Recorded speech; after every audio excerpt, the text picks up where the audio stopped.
সপ্তদশ অধ্যায়ের আরো একটি অংশ 415 থেকে 440, এর মধ্যে আছে প্রতারণা, অনিষ্ট এবং বিনাশ। প্রতারণার ইংরেজি চিটিং, আবার ফ্রডও বলে। তো আমরা এইখানে চিটিং আছে, এই চিটিংটা কিন্তু নাউন। কোনো ভার্বের সাথে আইনজি যুক্ত করলে জেরান্ড হয়, জেরান্ড আবার কিসের আচরণ করে? নাউনের আচরণ করে, তাই না? ইংলিশ গ্রামার শিখিয়ে জি দিলাম। স্যার। তো এখানে চিটিং, চিটটা এখানে চিটিং বলা হচ্ছে। আর আর আরেকটা হচ্ছে মিসচিফ। মিসচিফ মানে কারো কোনো কিছু নষ্ট করা, ধ্বংস করা, বিনাশ করা। চারশো স্যার পনেরো মিসচিফটা প্রতার ক্ষেত্রে কি স্যার, এটা কি verb sir? Mischief. Mischief, mischief না, এটা নাউন। আমরা প্রতারণা করা বলছি না, তো অনিষ্ট করা বলছি না। হ্যাঁ, আমরা যতগুলো সেকশন পড়ছি, সবগুলোই তো নাউন, কারণ আমরা সংজ্ঞা পড়ছি না। জি জি, আমরা অর্থ পড়ছি, জি স্যার, আমরা সংজ্ঞা। যেহেতু অর্থ পড়ছি, তাহলে নাউনই তো পড়তে হবে আমাদের। জি জি। তাই জি এখানে স্যার, চিটকে সেটাই। আইনজি করে নাউন করা হয়েছে। এর আগে থেফট পড়লাম, সেটাও নাউন। আইন রবারি, যোগ এটাও করে দেওয়া নাউন। হয়েছে। রবারিও নাউন। সবগুলোই কি? নাউন। জি, এই জন্য এটাতে আইএনজি যোগ করে দেওয়া হয়েছে আর কি। হুম, ঠিক এখানে আছে। আইনজি যোগ করে নাউন করা হয়েছে, জেরান্ড, আমি তো স্মরণ করে দিলাম। জি আচ্ছা, জি জি স্যার। ইচ্ছাকৃত ও অবৈধভাবে নিজে লাভবান হবার অভিপ্রায়ে কোনো ব্যক্তি কর্তৃক ছলনা বা ছলচাতুরির মাধ্যমে প্রভাবিত বা প্ররোচিত করে অপর কোনো ব্যক্তির দেহ, মন, সুনাম বা সম্পত্তির ক্ষতি সাধন করলে তা প্রতারণা বলে গণ্য হবে। শুধু সম্পত্তি নিলে হবে না, দেহ, মন, সুনামের ক্ষতি করলেও প্রতারণা হতে পারে। তবে যদি সম্পত্তির ক্ষতি হয় তাহলেই এই সপ্তদশ অধ্যায়ের অপরাধ হবে। আর দেহ, মন, সুনামের যদি ক্ষতি হয় তাহলে মানহানিতে চলে যেতে পারে। কিছুটা ভ্যারিয়েশন আছে। ব্যাখ্যা হচ্ছে অসাধুভাবে তথ্য গোপনকরণ এ ধারা মতে ছলনা মর্মে গণ্য হবে। এখন আমরা বিরতিতে যাব, বিরতির পরে এসে কিন্তু বিষয়গুলো বোঝাবো। তো চিটিং শব্দ শুনলেই 420 কথাটা মাথায় আসে আমাদের, সিনেমা থেকে আমরা জানি। এটা সিনেমা নাটকে দেখলাম যে যারা একটু প্রতারক, তাদের যে জেলখানার পোশাক নাম্বার থাকে 420, আর খুনি হলে জেলখানার পোশাক নাম্বার থাকে হচ্ছে 302। ছোটবেলা থেকে এগুলো দেখেছি, লক্ষ্য করেছেন কি, মনে পড়ছে? জি জি জি জি স্যার। তো 420 মানে এই যে চিটার। কয়েদিদের যে পোশাক, হ্যাঁ, কয়েদিদের যে পোশাক, দাগ টানা দাগ টানা পোশাক যে নাম্বার পোশাক। এরকম দেয় তো। এখান থেকে জি দুইটা সেকশন আমাদের আইনের মানে স্টুডেন্ট শিক্ষক ছাড়াও কিন্তু আমরা জানি, সেটা 302 এবং 420। তো এই দুটা সেকশন আমরা আগে থেকে ভালোভাবে জানি, পেনাল কোড পড়া লাগে না, এটা প্রচলিত হয়ে গেছে খুব। আচ্ছা, তো এই কারণে এই প্রচলিত একটা বিষয় যে প্রতারণা মানে 420, এই কারণেই এই 415 ধারায় প্রতারণার সংজ্ঞা, এটা অনেকে মিস করে যান।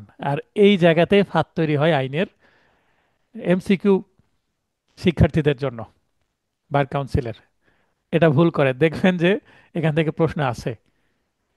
416 হচ্ছে মিথ্যা পরিচয়পূর্বক প্রতারণা, তার মানে এর আগে নিজের পরিচয়টা গোপন করবে না, নিজের সঠিক পরিচয় দিয়ে প্রতারণা করবে। কিন্তু 416তে মিথ্যা পরিচয় দিয়ে প্রতারণা, চিটিং বাই পার্সোনেশন। ইংরেজিটা মনে রাখবেন, পার্সন বাই পার্সোনেশন। পার্সোনেশন বলতে নিজের পরিচয়টা পরিবর্তন করা। প্রকৃত বা কল্পিত ব্যক্তির ছদ্মবেশ ধারণ করে প্রতারণা করলে 416 ধারায় সেটা প্রতারণা হবে। প্রকৃত ব্যক্তি মনে করেন যে আমি অ্যাডভোকেট শহীদুল, কিন্তু আমি পরিচয় দিচ্ছি আমি অ্যাডভোকেট জেড আই খান। তাহলে আমি একজন প্রকৃত ব্যক্তির কি দিচ্ছি? জেডাই খান পরিচয়। নামে একজন ব্যক্তি আছে, তো সেই ব্যক্তির পরিচয় দিচ্ছে। তো জেডাই খান নামে যদি কোনো আসলে বাস্তবে ব্যক্তি থাকে, আমি যার বেশ ধারণ করছি, তাহলে সেটা প্রকৃত ব্যক্তির। আর এমন একটা ব্যক্তি মনে করেন যে মিস্টার এক্স, তো মিস্টার এক্স বলে কোনো ব্যক্তি নাই, এমন ব্যক্তির আমি একটা বেশ ধারণ করছি, তার মানে একটা কল্পিত ব্যক্তি যার কোনো বাস্তবে পরিচয় নাই, তাহলেও 416 ধারার অপরাধ হবে।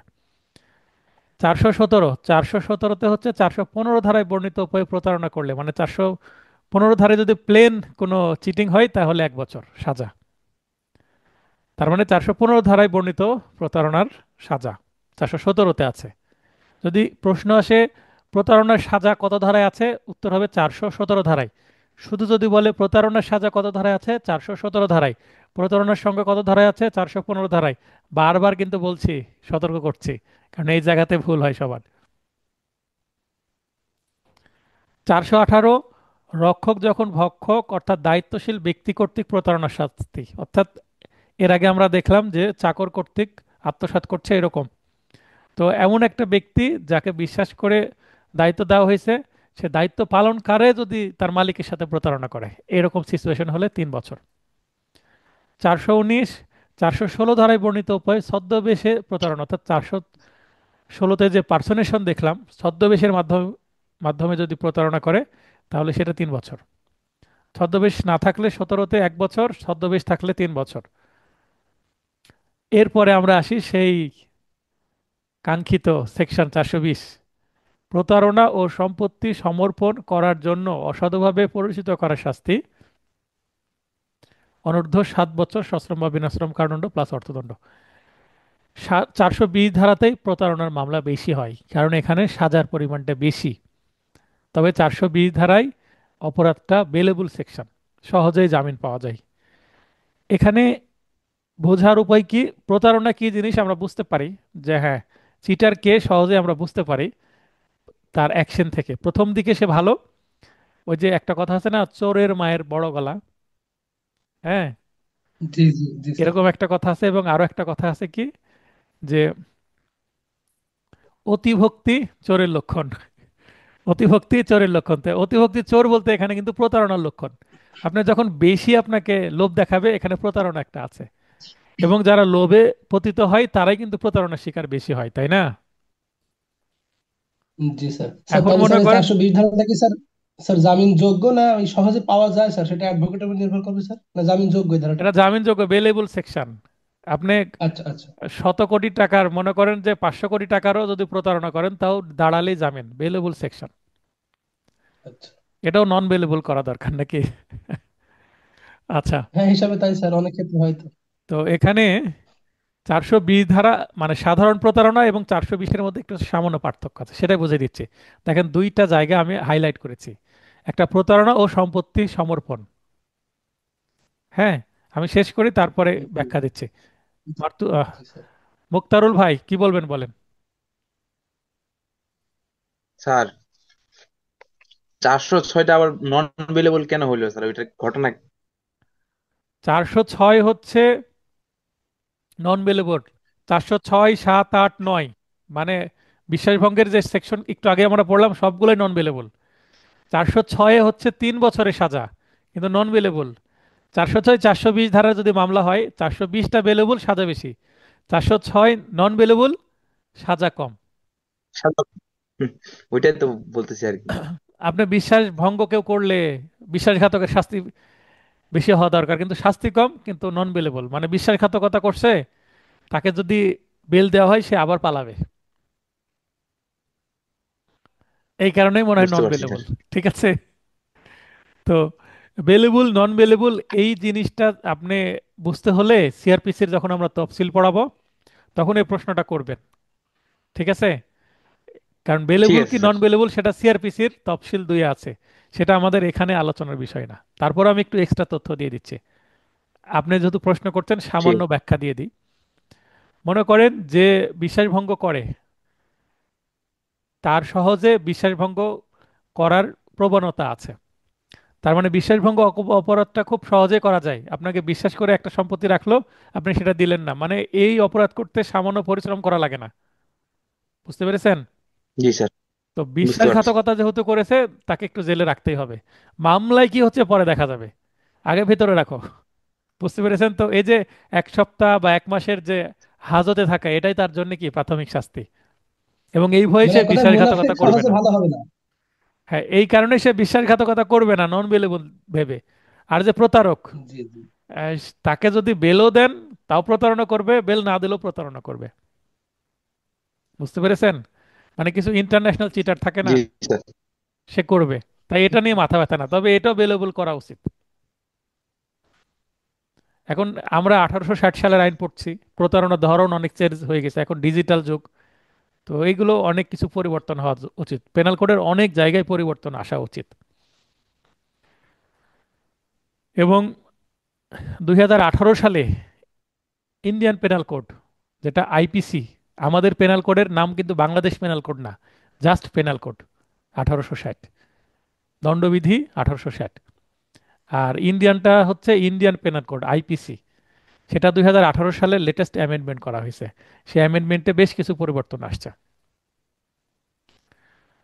তো দেখবেন অনেক সিনিয়রের কাছে কিন্তু আইপিসি আছে, ইন্ডিয়ান পেনাল কোড আছে। তারা বোঝার চেষ্টা করে যে কোন জায়গায় অ্যামেন্ডমেন্ট করা দরকার।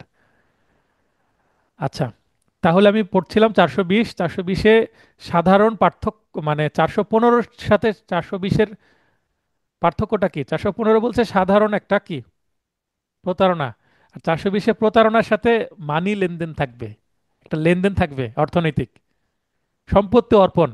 তার মানে এখানে প্রতারকের কাছে সম্পত্তি চলে যাবে। বুঝতে পেরেছেন?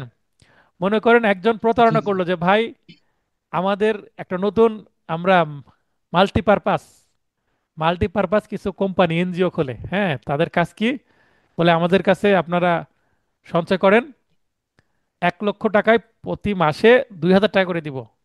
ব্যাংকে যেখানে দেবে 900 টাকা, সেখানে তারা 2,000 টাকা দিবে। তাহলে এই লোভে পড়ে অনেকেই টাকা রাখে তাদের কাছে, এবং তারা যখন প্রথম জি প্রথম কিছুদিন দেয়, দেওয়ার পরে 2-3 মাস পরে পুরো কোম্পানি হাওয়া। এরকম অনেক হয় না মাল্টিপারপাস কোম্পানি? অনেক আছে স্যার, অনেক। ওমর খায়ের ভাই বলেন।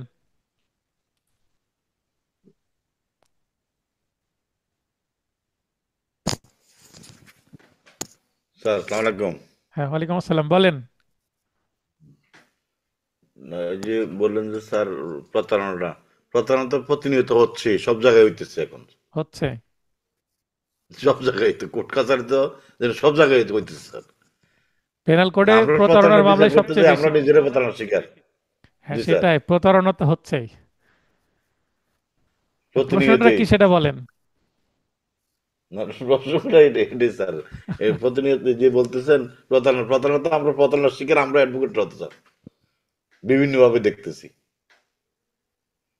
আচ্ছা, সেটা আমাদের বিষয় না, সেটা সরকার দেখবে যে জনগণকে জি কিভাবে স্যার, ভালো রাখবে, তাই না? ঠিক আছে স্যার, জি জি জি। এখন দেশে যদি প্রতারণা হতেই থাকে গণহারে, তাহলে এটা দেশের জন্য ক্ষতি, দেশের সরকার দেখবে। আমরা দেখি বার কাউন্সিল এমসিকিউ পরীক্ষা কিভাবে পাশ করা যায়, সেটা আমার দেখার বিষয়, আমার জি স্টুডেন্টদের স্যার, জন্য। জি স্যার। ঠিক আছে, তো আমি আবার বলছি 420, প্রতারণার সাথে যদি সম্পত্তির লেনদেন হয়, ওই যে মাল্টিপারপাস কোম্পানি এসে আপনাকে বললো আমার কাছে 1 লক্ষ টাকা রাখেন ভাই, প্রতি মাসে 2,000 টাকা করে দেবো, 3-4 মাস দেওয়া হলো, দেওয়ার পরে হাওয়া হয়ে গেল, এরকম অনেক হয়।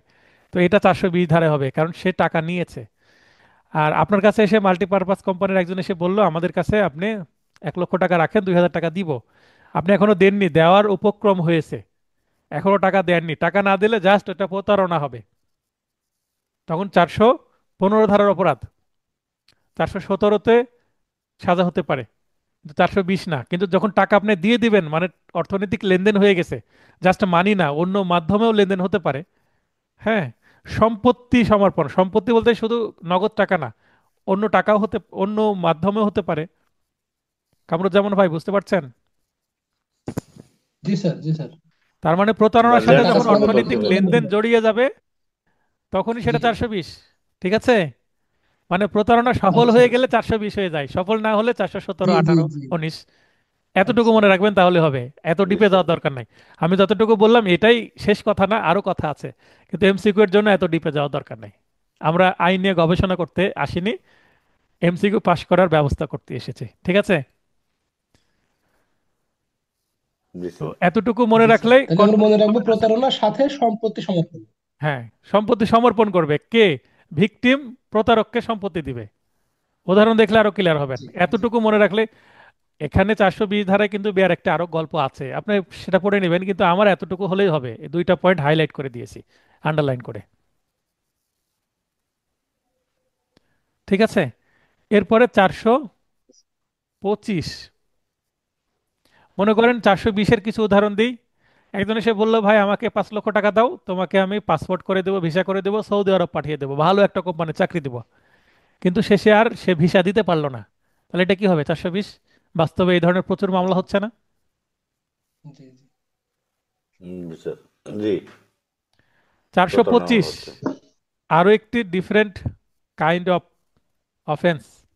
425 অনিষ্ট বিনাশ বা ক্ষতি, যেটাকে মিসচিফ। তো মিসচিফের ইংলিশটা একটু দেখে নেবেন, তাহলে ইংলিশ দিয়ে প্রশ্ন আসলে বুঝতে পারবেন। জনগণের বা কোনো বিশেষ ব্যক্তির সম্পত্তি নষ্ট বা পরিবর্তনের মাধ্যমে ক্ষতি সাধন করা। কারো বাড়ি পুড়িয়ে দেওয়া হলো, কারো হাতে আংটি ছিল সেটা খুলে নিয়ে কি করলাম, নদীতে ফেলে দিলাম। তার মানে এখানে যে ভিকটিম তার ক্ষতি হলো, কিন্তু যে অপরাধ করলো তার কোনো লাভ হলো না। মানে নিজের নাক কেটে অন্যের যাত্রা ভঙ্গ করা। কি বুঝলেন? জি স্যার। মানে ওই যে বাগান কেটে দেওয়া, বাগান কেটে দেওয়া, ফসল কেটে দেওয়া। হ্যাঁ হ্যাঁ, বাগান কেটে দেওয়া, ফসল কেটে দেওয়া, গতদিন আমি বলছিলাম। তো এটা যদি করা হয়, ভিকটিমের কোনো, জি মানে ভিকটিমের অনেক ক্ষতি হয়, কিন্তু যে অপরাধ করলো তার কোনো লাভ হয় না। তার মানে এখানে প্রতিহিংসা পরায়ণ হয়ে বিদ্বেষের একটা প্রতিশোধ নাই। অপরাধীর কোনো বাস্তবিক প্রাপ্তি নেই, এমনকি নিজের ক্ষতি করেও, মানে নিজের ক্ষতি হোক তাও আরেকজনের ক্ষতি করব। ওইটা বললাম যে নিজের নাক কেটে অন্যের যাত্রা ভঙ্গ করা, বাগধারার মতন। জি জি স্যার। ভুক্তভোগীর বাস্তবিক ক্ষতি সাধন করাই মুখ্য উদ্দেশ্য। তার মানে আরেকজনের ক্ষতি করব, এটাই হচ্ছে তার কি প্রধান উদ্দেশ্য। ঠিক আছে? শুধুমাত্র হীন মানসিকতা ও অন্যের প্রতি বিদ্বেষের কারণে অত্র ধারার অপরাধ সংঘটিত হয়। এই যে লাইনগুলো নিচের দিকে দিচ্ছে, এগুলো আমার তৈরি করা আপনাদের বোঝানোর জন্য। আর প্রথম দুইটা লাইন আইনের মধ্যে থেকে নিয়েছি। কোনো সম্পত্তি পুড়িয়ে দেওয়া, মানে কারো সম্পত্তিতে আগুন ধরিয়ে পুড়িয়ে দেওয়া হলো, বা বরফ গলিয়ে দেওয়া। অনেক সময় মনে করেন যে বরফ দিয়ে, গরমকালে বরফের শরবত, বরফ দিয়ে অনেক কিছু করা হয়। এখন বরফটা রাখা আছে, এখন ওই বরফটা যদি কেউ উন্মুক্ত করে দেয়, উন্মুক্ত করে দেওয়ার কারণে বাতাস বা তাপে সেটা গলে গেল, তার মানে ক্ষতি হয়ে গেল যার বরফের মালিক তার। আংটি নদীতে নিক্ষেপ করা, জি একজনের একটা আংটি হাত থেকে খুলে নিয়ে নদীতে নিক্ষেপ করে ফেলে দিলাম, তাহলে যে আংটির মালিক সে ক্ষতিগ্রস্ত হলো, কিন্তু যে ফেলে দিল তার কোনো লাভ হলো না।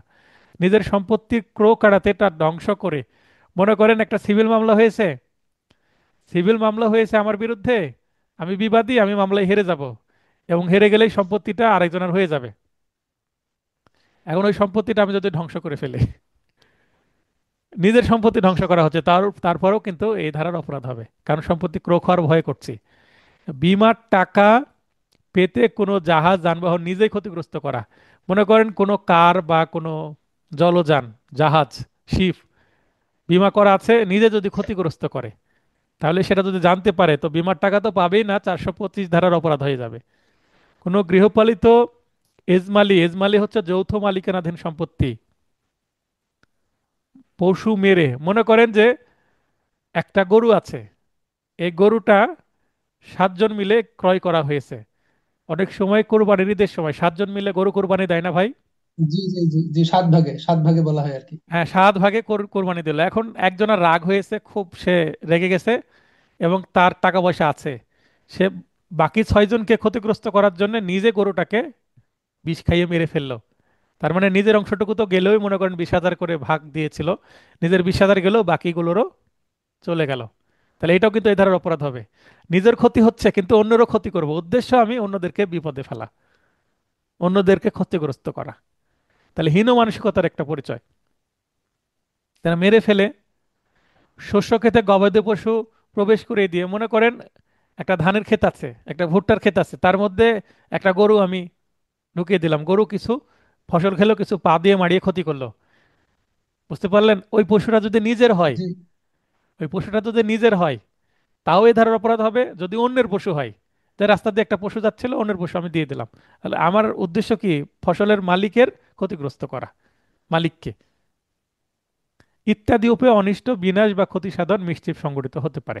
তাহলে মূল সেন্স হচ্ছে, আমার লাভ না হোক, তোমার ক্ষতি হলে আমি সন্তুষ্ট, মানে মনের সুখ। বোঝা গেল এ ধারার অপরাধটা কেমন? বিকৃত জি মানসিকতার স্যার। মানুষ এগুলো করে, প্রতিহিংসা পরায়ণ হয়ে। তো এবার আমরা দুইটা ধারা আছে সাজার, তো 426 এগুলো অ্যামেন্ডমেন্ট হওয়া উচিত। 50 টাকার কম পরিমাণ অনিষ্ট বা বিনাশ বা ক্ষতি সাধনের শাস্তি, 50 টাকার কম। 1860 সালে 50 টাকা মানে কিন্তু অনেক কিছু, 5 বিঘা সম্পত্তি হতে পারে, তাই না? জি জি, তাই 200 বছর আগে। তাহলে এখানে 3 মাস, মাত্র 3 মাস, 50 টাকার কম, এটা 50,000 এখন করলে ভালো হয়। বা 5 লাখও হতে পারে অ্যামেন্ডমেন্ট করে। তাহলে 50 টাকার কম যদি 50 টাকা হয় তাহলে আর 426 কাজ করবে না, 427। 50 টাকা অথবা তদূর্ধ্ব, তার মানে 50 বা 51 52 আনলিমিটেড, তাহলে কত হবে? 2 বছর। বুঝতে পারলেন? জি স্যার। আচ্ছা, এই যে এখানে স্যার, যে এখানে লেখা আছে 50 টাকার কম, এই কথাটুকু আইনের মধ্যে নাই। 426-এ শুধু লেখা আছে অনিষ্ট সাধনের শাস্তি, আর 427-এ লেখা আছে 50 টাকা বা তার ঊর্ধ্বে হলে শাস্তি 2 বছর।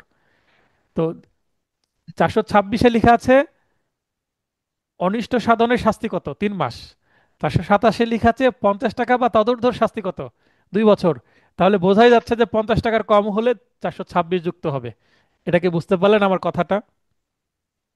জি স্যার, জি স্যার, এটা এবং 50 টাকাটা উল্লেখ করলে ভালো হয়েছে স্যার, মনে থাকবে সহজে আর কি। আপনাদের একটা জন্য পঞ্চাশ পঞ্চাশ টাকার টাকা কম, উল্লেখ একটা করে 50 টাকার দিয়েছি, বেশি। কিন্তু এই 50 টাকাটা 426-এ উল্লেখ করা নাই, মানে প্লেন বলা আছে অনিষ্ট হলে কত।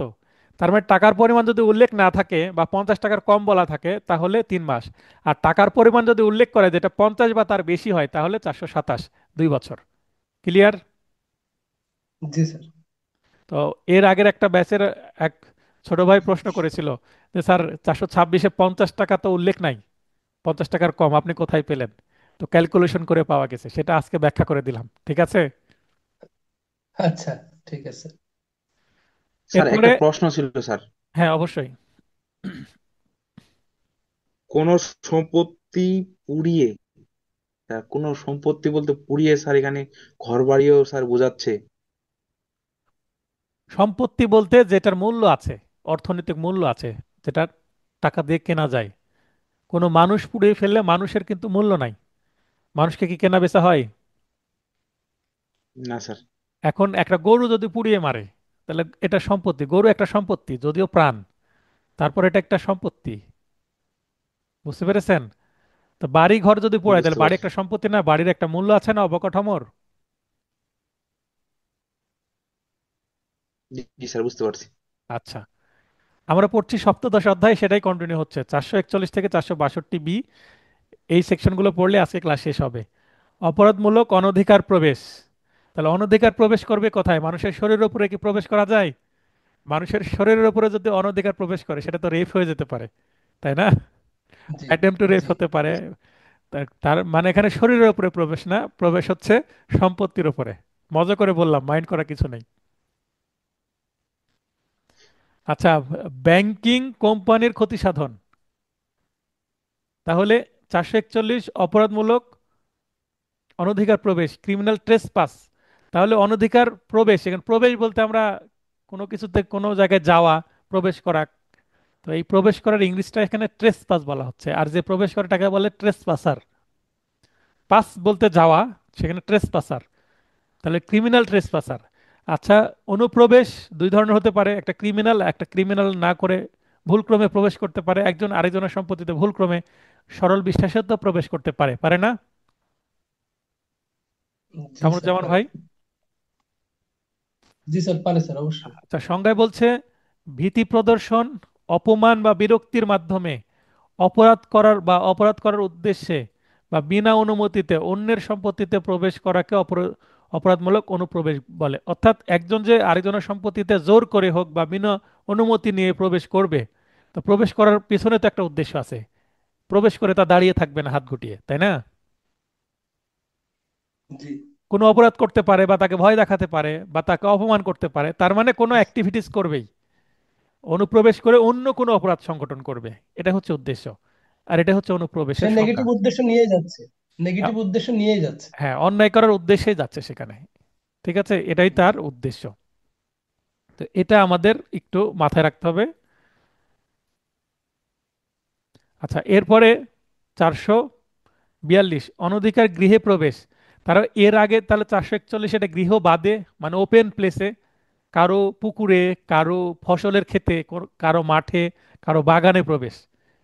আর 442 হচ্ছে গৃহে প্রবেশ, হাউস ট্রেসপাস। এই গৃহ বলতে শুধুমাত্র বাসভবন না, সেটা গৃহ, তাঁবু, জলযান, উপাসনালয় মানে মসজিদ, মন্দির, গুদাম, মানে যে কোনো একটা আবদ্ধ জায়গা, এখানে সেফ প্লেস ইত্যাদিতে অপরাধ করার উদ্দেশ্যে বিনা অনুমতিতে প্রবেশকে হাউস ট্রেসপাস বলা হবে। 443 সংগোপনে অনধিকার গৃহে প্রবেশ, এটাকে ইংলিশে বলা হচ্ছে লার্কিং হাউস ব্রেকিং। তাহলে লার্কিং শব্দের অর্থ কি? গোপনে। হ্যাঁ, তাহলে গোপনে, এটা সময় ও পরিস্থিতি আচ্ছা সাপেক্ষে গৃহ, তাঁবু, জলযান, উপাসনালয়, গুদাম ইত্যাদিতে অপরাধ করার উদ্দেশ্যে বিনা অনুমতিতে প্রবেশকেই 443 ধারায় লার্কিং হাউস ট্রেসপাস বলা হবে। এতক্ষণ যে সেকশনগুলো পড়লাম এগুলো খুব একটা ইম্পর্টেন্ট না, কিন্তু এখন যে সেকশনটা পড়বো এটা ভেরি মাচ ইম্পর্টেন্ট। এখান থেকে প্রশ্ন আসে। 445, 445 থেকে বেশি প্রশ্ন আসে, রিটেনেও আসে। অপথে গৃহে প্রবেশ, অপথে বলতে যেটা যাতায়াতের জায়গা না, সেই জায়গা দিয়ে। এবং অপথে প্রবেশকেই বলা হচ্ছে হাউস ব্রেকিং। বাস্তবে হাউস ভাঙ্গা না আসলে, অপথে প্রবেশ। এখন ব্রেক শব্দের অর্থটা আমরা ভাঙ্গা মনে করছি, হয়তো বা দরজা ভেঙে, জানালা ভেঙে, এরকম মনে হতে পারে, কিন্তু যে ভেঙে প্রবেশ করবে তা না। ভেঙে প্রবেশ করলেও হাউস ব্রেকিং, না ভেঙেও প্রবেশ করা যেতে পারে। ছয়টা উপায় আছে। 445 ধারায় প্রশ্ন আসে কয় উপায়ে হাউস ব্রেকিং করা যায়। ছয় উপায়, এই ছয় শব্দটা মনে রাখবেন। এখান থেকে প্রশ্ন আসে। সংজ্ঞা: দিনের বেলায় শীত কেটে, শীত কাটা মানে বোঝেন?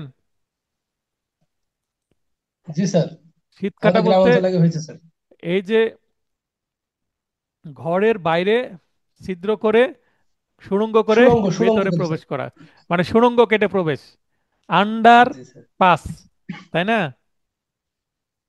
জি স্যার। তাহলে জানালা, দরজা ভেঙ্গে গৃহে প্রবেশ, এগুলো সবই কি হাউস ব্রেকিং। হাউস ব্রেকিং মূলত ছয় উপায়ে করা যায়। 1 নম্বর, সহায়তাকারী বা নিজ তৈরিকৃত পথে গৃহে প্রবেশ। এই যে পথটা যে তৈরি করছি, দরজা কেটে, দরজা ভেঙে, তালা ভেঙে, যেভাবে হোক না কেন, বা ছিট কেটে, বা ওই যে পাঁচির টপকে যেভাবে যে পথটা তৈরি করছি, সে পথটা আমার সহায়ক করতে পারে বা আমি নিজেই করতে পারি, এবং তারপরে যদি প্রবেশ করে, দ্যাট ইজ হাউস ব্রেকিং। মই দিয়ে, মই বা ল্যাডার দিয়ে সীমানা প্রাচীর টপকে গৃহে প্রবেশ। মনে করেন কি দেওয়া আছে, প্রাচীর দেওয়া আছে, ওই প্রাচীরে মই লাগালাম, উপর দিয়ে উঠে ভিতরে গেলাম, কোনো কিছু কি ভাঙার প্রয়োজন হলো? না না না, উপর দিয়ে টপকে। তারপরও এটা হাউস ব্রেকিং। মালিকের আচ্ছা। অনুমোদনহীন পথে গৃহে প্রবেশ, এমন একটা পথ আছে, গোপন পথ, ওই পথ দিয়ে মালিকেরা যাতায়াত করতে পারে, কিন্তু সাধারণ লোকদের যাতায়াতের অনুমোদন নাই, ওই পথ দিয়ে যদি কেউ যাতায়াত করে, হয়তো বা বন্ধ পথ, সেটা খুলে, তালা খুলে গৃহে প্রবেশ, এটা তালা, তালা ভেঙে ফেলা বা খুলে ফেলা। অপরাধমূলক বল প্রয়োগের আক্রমণ বা ভয় দেখে গৃহে প্রবেশ, মানে এখানে সামনাসামনি মালিকের সামনে আসছে, যে প্রবেশ করতে না দিলে ভয় দেখাচ্ছে। 6 নম্বর, বন্ধকৃত পথ উন্মুক্ত করে গৃহে প্রবেশ। মনে করেন একটা দরজা ছিল, সেটা লাগিয়ে দেওয়া হয়েছে, সেই পথটা খুলে গৃহে প্রবেশ করা হচ্ছে। তো এই 6টি উপায়ে গৃহে প্রবেশ করলে দ্যাট ইজ হাউস ব্রেকিং, ভাঙ্গা হোক আর না হোক। 447, খোলা বা উন্মুক্ত স্থানে অপরাধমূলক অনধিকার প্রবেশের শাস্তি। তাহলে 45 পর্যন্ত এতক্ষণ আমরা ট্রেসপাসের সংজ্ঞা পড়লাম, এবার শাস্তির ধারা। 3 মাস, এখানে 500 টাকা কিন্তু অর্থদণ্ড উল্লেখ আছে। 48, অনধিকার গৃহে প্রবেশের শাস্তি 1 বছর 1000 টাকা। 49, মৃত্যুদণ্ডে দণ্ডনীয় অপরাধের অভিপ্রায়ে অনধিকার গৃহে প্রবেশের শাস্তি। তার মানে এখানে দেখেন, এর আগে আমরা 323, 24, 25, 26-এর পরে কিছু সেকশন পড়ছিলাম, সেখানে গুরুতর আঘাতের শাস্তি ছিল, কিন্তু বিভিন্ন সিচুয়েশনে। তো এখানেও তাই, যে মৃত্যুদণ্ডের দণ্ডনীয় অপরাধের অভিপ্রায়, তার মানে হয়তোবা খুন করবে, দস্যুতা করবে, ডাকাতি করবে, এটার জন্য গৃহে প্রবেশ যদি করে, এবং প্রবেশ করে অপরাধ যদি সংগঠিত করে, 449 ধারায় যাবজ্জীবন বা অনূর্ধ্ব 10 বছর সশ্রম। 10 বছর দিলেও সশ্রম দিতে হবে, বিনাশ্রম দেওয়ার সুযোগ নাই, প্লাস অর্থদণ্ড অবশ্যই। 450, যাবজ্জীবন কারাদণ্ডের দণ্ডনীয় অপরাধের অভিপ্রায়। তাহলে উপরেরটা খুব সিরিয়াস অপরাধ, 450 যাবজ্জীবন কারাদণ্ড হতে পারে এই ধরনের অপরাধ। পেনাল কোডে মৃত্যুদণ্ড হওয়ার সেকশন আছে 11টি, সবাই বলে 10টি, কিন্তু 301 যুক্ত করলে 11টি হয়। তো যদি প্রশ্ন আসে যে মৃত্যুদণ্ডের সেকশন কয়টি, উত্তর হবে 10টি। 301 বাদ দেওয়া হয়, কারণ 301-এ বলা আছে 302-এর অনুরূপ, তাই। তাহলে মৃত্যুদণ্ডের জন্য 10টি সেকশন আছে, এবং যাবজ্জীবন কারাদণ্ডের জন্য অসংখ্য সেকশন আছে। তো এই ধরনের যদি অপরাধ করে, তাহলে এই অপরাধের উদ্দেশ্যে যদি গৃহে প্রবেশ করে, তাহলে 10 বছর। 451, কারাদণ্ডে দণ্ডনীয় অপরাধের অভিপ্রায়ে। কারাদণ্ড বলতে যাবজ্জীবনের নিচে 14 বছর, 10 বছর, 7 বছর, 5 বছর এই ধরনের যদি হয় সেক্ষেত্রে 7 বছর। 441 সম্পত্তি ধারণকারী কোনো পাত্র অসাধু উদ্দেশ্যে ভেঙে ফেলা শাস্তি। তার মানে সিন্দুক যদি ভেঙে ফেলে, কোনো বাসায় প্রবেশ করে সিন্দুক বা অন্য কিছু ভেঙে ফেলে যার মধ্যে সম্পদ আছে, 2 বছর। সিন্দুক ভাঙলেও 2 বছর, সিন্দুকে অর্থ থাক আর না থাক। এই সিন্দুক থেকে অর্থ নিলে তো আবার চুরি ডাকাতি এগুলো হয়ে যেতে পারে, বুঝতে পারছেন? জি জি জি স্যার। যদি শুধু সিন্দুক ভেঙে যদি ধরা পড়ে যায় তাহলে আবার এই ধারা যুক্ত হয়ে যাবে। তাহলে এখানে সম্পত্তি ধারণকারী কোনো পাত্র, এটাকে আমরা সহজ ভাষায় কি বলতে পারি? সিন্দুক। নিজে লিখেলেন সিন্দুক বা লকার, সিন্দুক বা লকার। 442 সম্পত্তি ধারণকারী পাত্র রক্ষণাবেক্ষণে কর্তৃক, তার মানে যার সিন্দুক যার কাছে রাখার কথা সেই যদি ভাঙে, মানে রক্ষক ভক্ষক হয়ে যাচ্ছে। মানে জি স্যার, চারশো ব্যাংকের বাষট্টি ম্যানেজার যদি সিন্দুক ভাঙে, লকার ভাঙে, সেই ক্ষেত্রে। জি জি স্যার। 462 ব্যাংক কর্মকর্তা বা কর্মচারীদের অবহেলাজনিত আচরণের শাস্তি কি? 2 বছর। 462 ব্যাংক কোম্পানির সাথে প্রতারণার শাস্তি। এই যে লাস্টের দুইটা হচ্ছে ব্যাংক কোম্পানি রিলেটেড, এটা 2 বছর। আজকের আলোচনা কিন্তু এতটুকুই, কিছু সময় আছে, 5-7 মিনিট এমসিকিউ একটু আলোচনা করি। এতক্ষণ যেটা আলোচনা করা হলো, আজকে শুরু করেছিলাম কোথা থেকে? 403 থেকে। 403-এ কি ছিল? মিস অ্যাপ্রিপিয়েশন, তশরূপ বা আত্মসাৎ। 403-এ সংজ্ঞাও ছিল, সাজাও ছিল। 404-এ মৃত্যু পথযাত্রী এমন ব্যক্তির সম্পত্তি আত্মসাৎ করা। 405-এ অপরাধমূলক বিশ্বাসভঙ্গ সংজ্ঞা ছিল। তারপরে পরবর্তী 4টি সেকশন, 406, 7, 8, 9, এই 4টিতে 3 বছর, 7 বছর, 7 বছর যাবজ্জীবন এবং 10 বছর সাজা ছিল। এরপরে 410 চোরাই মাল বা স্টলেন প্রপার্টি সংজ্ঞা। 411 স্টলেন প্রপার্টি রাখার অপরাধের শাস্তি। 412 ডাকাতিকৃত লুটকৃত সম্পত্তি রাখার শাস্তি। 413 অভ্যাসগতভাবে চোরাই মালের ব্যবসার শাস্তি। দেখেন মুখস্থ হয়ে গেছে না? আপনাদের এইভাবে বারবার পড়ে মুখস্থ করে ফেলতে হবে। এবং 415,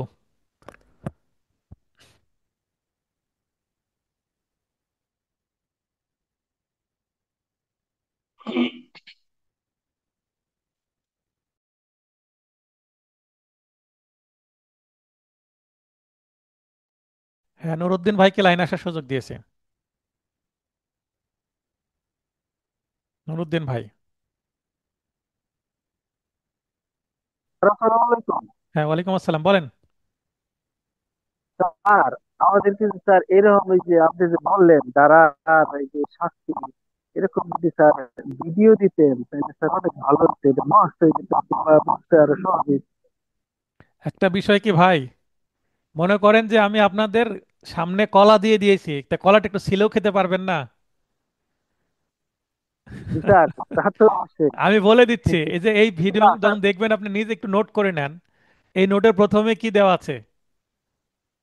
এমসিকিউ অ্যানালাইসিস, প্রশ্নের বিশ্লেষণ, এবং সেই বিশ্লেষণে কিছু হোমওয়ার্ক দেওয়া আছে। এই হোমওয়ার্ক যে করবে সে ডেফিনেটলি পাস করবে।